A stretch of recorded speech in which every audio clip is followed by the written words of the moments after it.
Well, good Friday morning to you here on this August 14th. And the only thing better than having a Friday morning is a Friday morning after a significant rainfall event.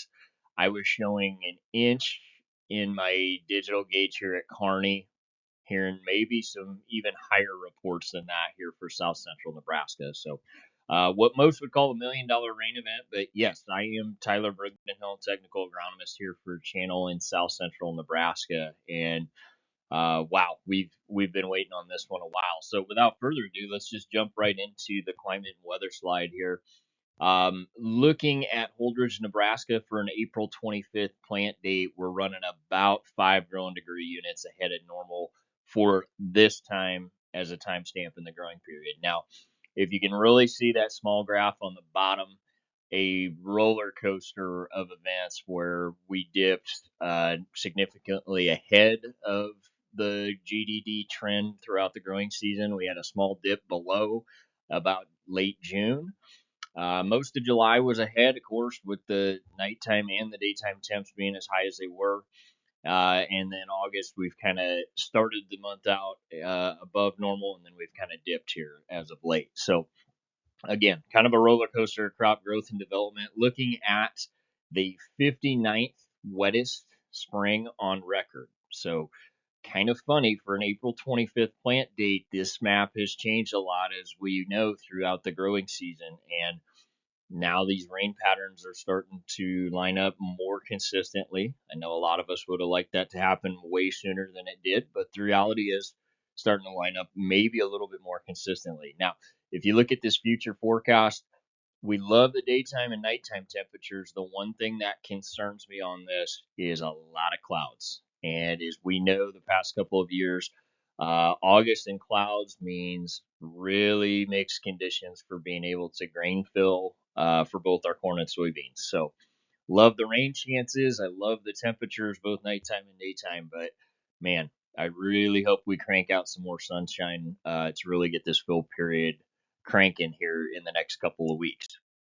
Now, with that being said, if we go into corn, hey, what's happening in the corn yield world? Well, we've set everything except kernel weight.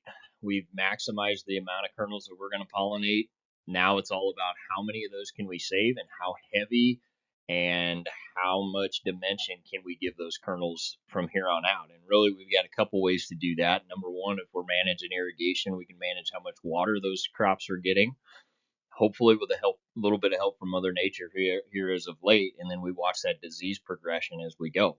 Now we should be about week 3 of that tassel fungicide application of watching this thing work. So very possible to start to see some of these break down and to see those diseases, especially with the temperatures that we're going to be getting in the 7-day forecast here, getting some nice, conducive, unfortunate patterns to really ramp up disease progression up that crop canopy.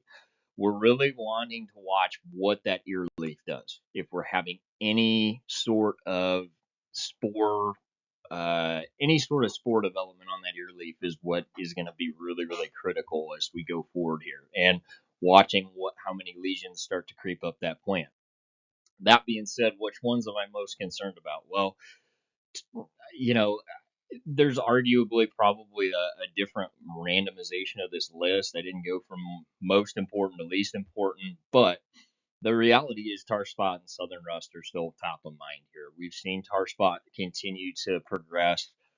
The reality is, I don't think even today the severity is in most cases what we expected this to be, but we want to continue to watch that progression and see how much of that reaches that ear leaf by about that R4, late R4, even early R5 or early dent stage. Southern rust has been confirmed. I can find it.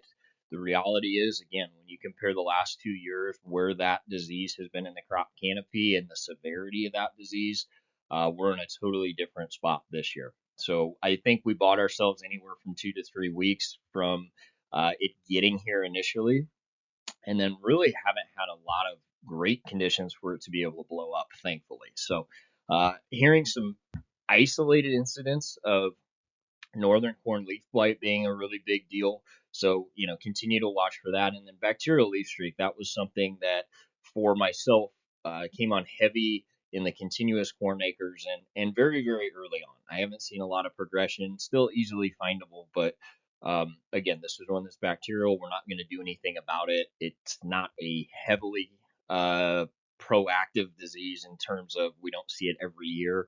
So just one to watch more than anything. Now, the insect world, very easy to find Western bean cutworm and corn earworm. Thankfully, on those products that have Tricepta protection, such as our Tricepta traded products or our VT4 Pro products, having really nice control with these two pests in terms of ear feeding. But if you don't have that, it's darn easy to find with the amount, especially of Western bean cutworm that we saw this year. So continue to monitor that. The reality is, it doesn't take much to add up to quite a few bushels, and they're pretty prolific at going to the buffet, unfortunately. So, in the soybean world, again, continuing to look at anything from I've got some, early stuff that is still in that critical R3 to R4 from a dry stress index. So we want to make sure.